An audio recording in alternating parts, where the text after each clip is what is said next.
Assalamualaikum warahmatullahi wabarakatuh. Sampurasun sadaya, kumaha daramang.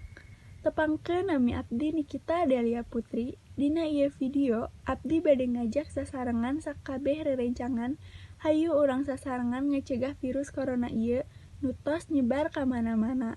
Ameh arurang bebas ngalaksanakeun kagiatan di luar sapertos damel, sakola, kuliah, ameng sareng rerencangan kerja kelompok di luar.